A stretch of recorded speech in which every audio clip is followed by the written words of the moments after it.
المؤمنات والقانتين والقانتات والصادقين والصادقات والصابرين والصابرات والخاشعين والخاشعات والمتصدقين والمتصدقات والسائمين والسائمات والحافظين فروجهم والحافظات والذاكرين الله كثيرا والذاكرات أعد الله لهم مغفرة وأجرا عظيما صدق الله العظيم۔ ابھی جس آیت مبارکہ کی میں نے آپ حضرات کے سامنے تلاوت کی ہے، اس آیت میں اللہ تعالیٰ نے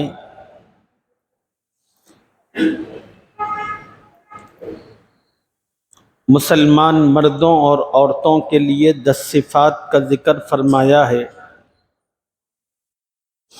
جو بھی مسلمان مرد اور عورت ان صفات کو پورا کریں گے، اللہ کی جانب سے انہیں 2 انعامات حاصل ہوں گے۔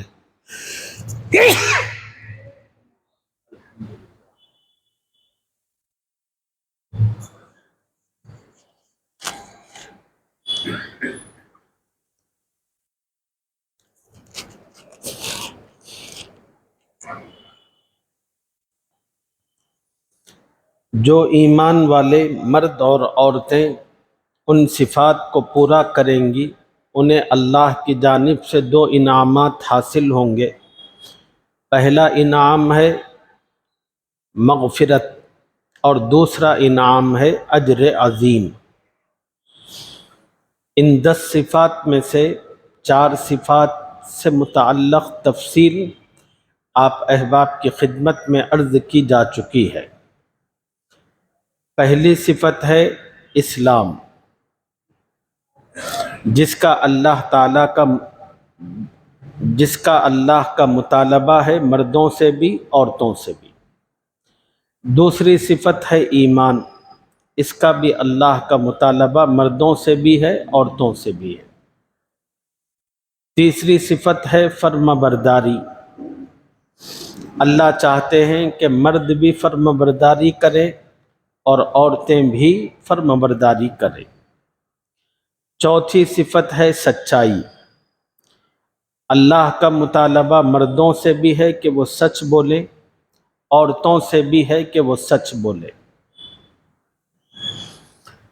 پانچویں صفت ہے والصابرین والصابرات، صبر کرنے والے مرد اور صبر کرنے والی عورتیں۔ گزشتہ سبق میں صبر سے متعلق تھوڑی بات آپ حضرات کی خدمت میں عرض کی جا چکی ہے، اور کچھ بات آج کے اس سبق میں آپ حضرات کی خدمت میں عرض کی جائے گی۔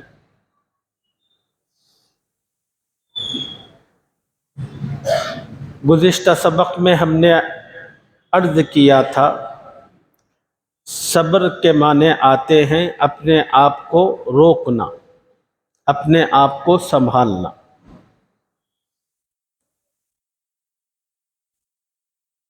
غلط طریقے پر ری ایکٹ کرنے سے اور غلط قسم کے حرکتوں سے اپنے آپ کو روکنا، اپنے آپ کو سنبھالنا، یہ صبر کہلاتا ہے۔ صبر کے 3 مواقع ہیں۔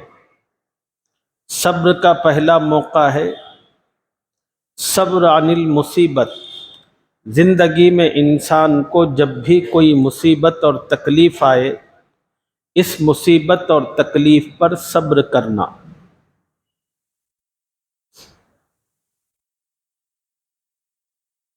کاروبار ڈوب جائے، بیوی کا انتقال ہو جائے، بچوں کا انتقال ہو جائے، ماں باپ کا انتقال ہو جائے، کوئی ایکسیڈنٹ ہو جائے، ہاتھ پیر ضائع ہو جائے، اس قسم کے زندگی میں جو بھی مصیبتوں کے مواقع ہیں انسان کو پیش آتے رہتے ہیں، ان مصیبتوں میں کوئی بھی مصیبت کا موقع انسان کو پیش آئے تو اس موقع پر مسلمان کو چاہیے کہ صبر کرے۔ رونا دھونا، چیخنا چلانا، گلے شکوے کرنا، اللہ پر ناراضگی کا اظہار کرنا، یہ تمام کی تمام چیزیں انسان کو بے صبری میں داخل کرتی ہیں۔ ایک تو انسان اجر و ثواب سے محروم ہوتا ہے، اور دوسرا جو مصیبت ہے وہ مصیبت ٹلنے والی بھی نہیں۔ مصیبت آئی ہے لیکن اس آنے والی مصیبت کو آپ اپنے لیے رحمت بنا سکتے ہیں۔ اس کا راستہ یہ ہے کہ آپ اس مصیبت اور تکلیف پر صبر کریں، کسی قسم کی ناراضگی کا اللہ سے اظہار نہ کریں، لوگوں سے گلا شکوہ نہ کریں، نہ جسمانی کوئی غلط حرکت کرے۔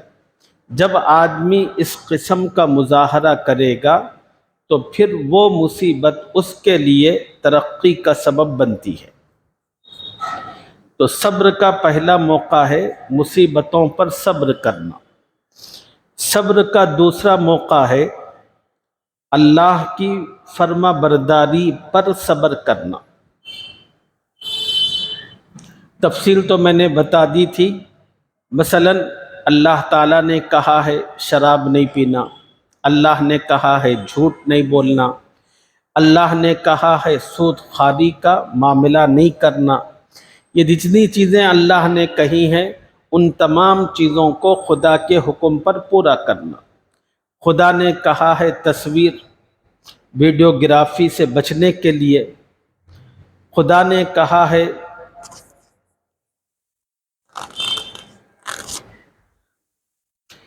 غلط قسم کے رسومات میں مبتلا ہونے سے۔ جتنی چیزیں اللہ نے کہی ہیں وہ تمام کی تمام چیزوں کو پورا کرنا۔ ان چیزوں کو پورا کرتے ہوئے جو تکلیف ہوتی ہے اس تکلیف کو سہنا، یہ اطاعت پر صبر کہلاتا ہے۔ تیسرا موقع ہوتا ہے گناہوں پر صبر، کہ جتنی چیزیں اللہ تعالیٰ نے منع کی ہوئی ہیں ان تمام چیزوں سے بچنا۔ خدا نے جھوٹ سے منع کیا ہے، غیبت سے منع کیا ہے، الزام تراشی سے منع کیا ہے، کسی کو ستانے اور تکلیف دینے سے منع کیا ہے، کسی کو بڑا بول بولنے سے اللہ نے منع کیا۔ یہ تمام جتنی نگیٹیو باتیں ہیں جس سے اللہ نے روکا اور منع کیا ہے اس سے اپنے آپ کو روکنا، بچانا۔ ان چیزوں سے اپنے آپ کو بچاتے ہوئے جو تکلیف ہوتی ہے اس تکلیف کو صبر کرنا، اس کو کہتے ہیں مصیبت، گناہ پر صبر کرنا۔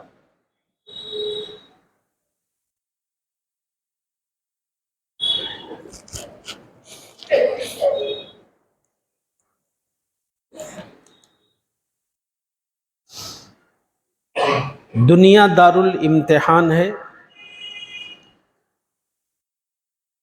یعنی امتحان گاہ ہے۔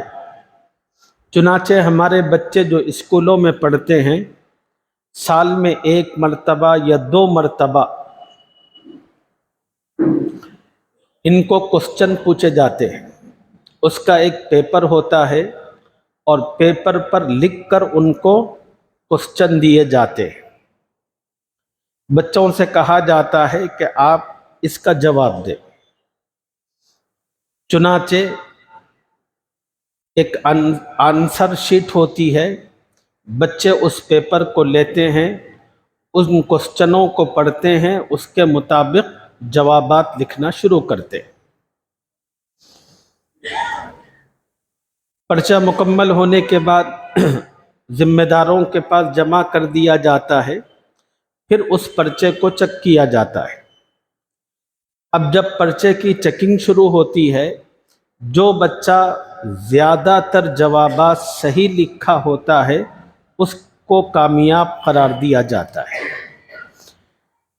اور جس بچے کا جواب زیادہ تر غلط ہوتا ہے اس بچے کو ناکام قرار دیا جاتا ہے۔ جس طرح دنیا میں امتحانات ہوتے ہیں، ان امتحانات میں کوسچن پرچوں کی شکل میں ہوتے ہیں، اسی طرح اللہ نے انسان کو دنیا میں بھیجا، پیدا ہونے سے لے کر موت تک اس کی جو زندگی ہوتی ہے وہ امتحان کی حالت میں ہوتی ہے۔ بچوں کے امتحان سال میں 1-2 مرتبہ چند دنوں کے لیے ہوتے ہیں۔ ایمان والا مرد ہو کہ عورت، اس کی ساری زندگی امتحان ہوتی ہے۔ اللہ تعالیٰ کے جو کوسچن ہوتے ہیں وہ پرچے کی شکل میں نہیں ہوتے، حالات کی شکل میں ہوتے ہیں۔ اللہ کے کوسچن پرچوں کی شکل میں نہیں ہوتے، حالات کی شکل میں ہوتے ہیں۔ اللہ تعالیٰ آپ کی زندگی میں کبھی خوشیوں والے حالات بھیجتے ہیں، کبھی اللہ تعالیٰ مصیبت اور دکھ والے حالات پیش آتے ہیں۔ اب انسان کا کام یہ ہوتا ہے کہ اس کا جواب دینا۔ اب جواب یہ کوئی لکھت کی شکل میں نہیں ہوتا، جو حالات آپ کی زندگی میں اللہ کی جانب سے آتے ہیں ان حالات پر آپ جس طرح کا ری ایکٹ کرتے ہیں یہی جواب ہے۔ اللہ نے جو کوسچن پوچھے ہیں آپ کو حالات بھیج کر، ان حالات پر آپ جس طرح ری ایکٹ کرتے ہیں وہی آپ کا جواب ہے۔ اب قیامت کے دن اللہ تعالیٰ یہ پورے آپ کے جوابات میرے سب کے جمع ہو رہے ہیں اللہ کے پاس۔ کرامن کاتبین کو اللہ نے رکھا ہے، وہ سب محفوظ کرتے جا رہے ہیں۔ قرآن میں اللہ نے بتایا فَمَن يَعْمَلْ مِثْقَالَ ذَرَّةٍ خَيْرًا يَرَهُ وَمَن يَعْمَلْ مِثْقَالَ ذَرَّةٍ شَرًّا يَرَهُ۔ انسان رائی کے دانے کے برابر بھی جو اچھائی کرتا ہے وہ بھی اللہ کے پاس محفوظ ہے، اور رائی کے دانے کے برابر جو برائی کرتا ہے وہ بھی اللہ تعالیٰ کے پاس محفوظ ہے۔ یہ چیز محفوظ ہوتی جا رہی ہے اور ایک کتاب بن رہی ہے۔ قیامت کا ایک دن اللہ نے رکھا ہے جس میں تمام انسانوں کو اللہ قبروں سے اٹھا کر اپنے دربار میں کھڑا کریں گے، اور ہر انسان کے سامنے اس کی کتاب ہوگی، اور اللہ تعالیٰ انسان کو مخاطب کر کے کہیں گے اقرأ کتابک، پڑھو اپنی کتاب۔ پھر اللہ پوچھیں گے بتاؤ کیا ہمارے فرشتوں نے کوئی غلط بات لکھی ہے اس میں؟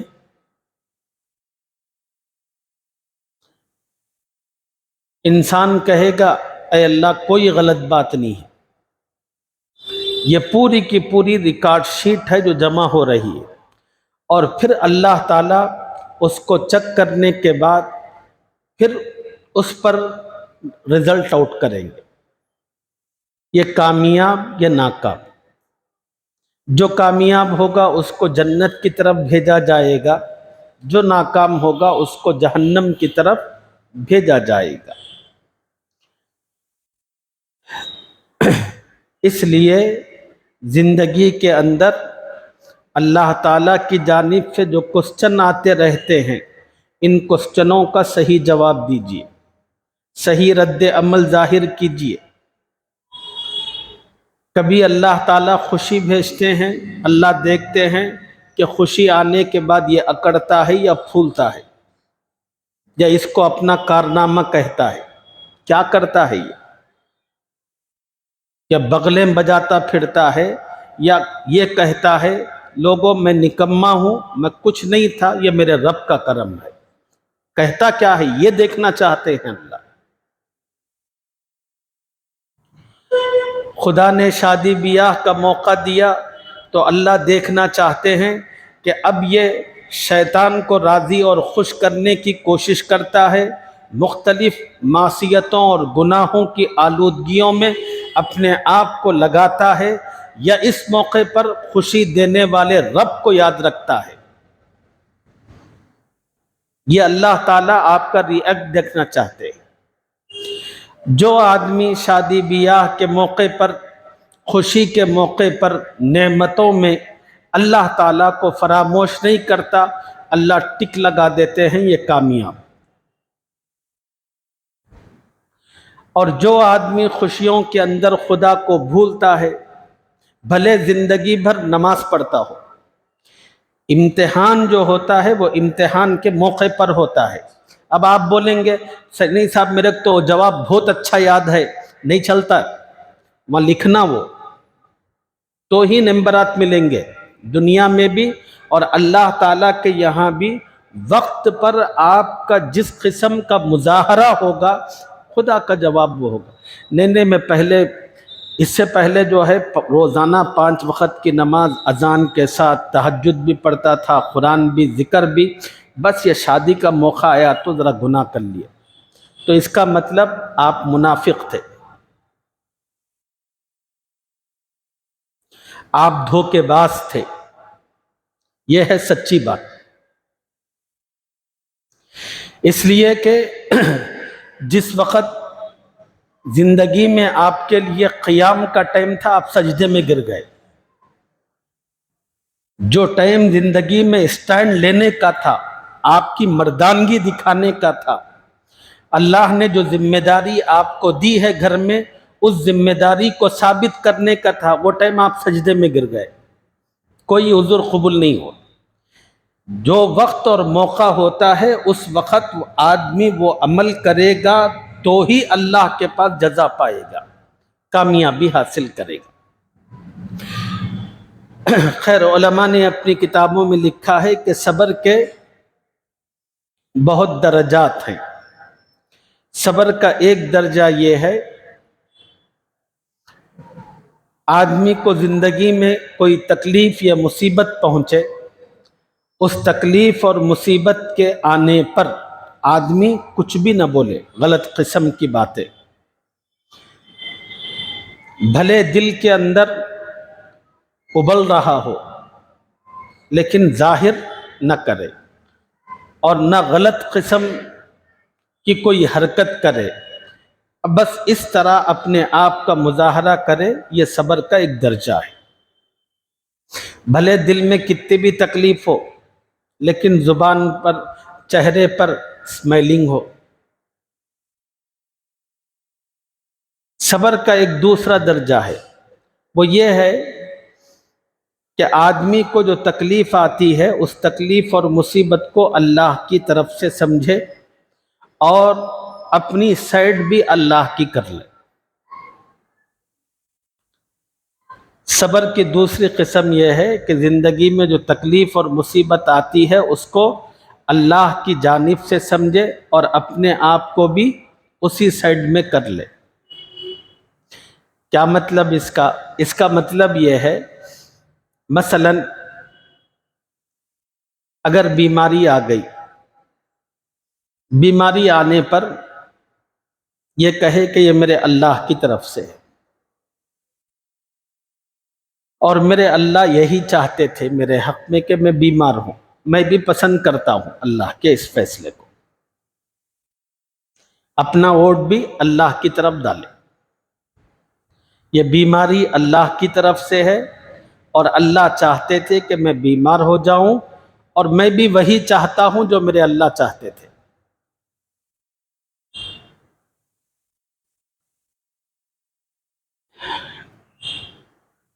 ایک بہت بڑے بزرگ گزرے ہیں جن کا نام ہے شاہ دولہ۔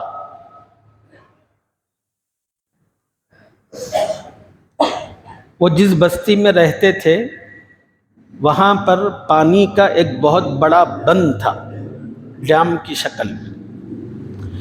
ایک مرتبہ پانی اتنا ہوا کہ وہ جو بند تھا وہ ٹوٹنے کے قریب ہوا۔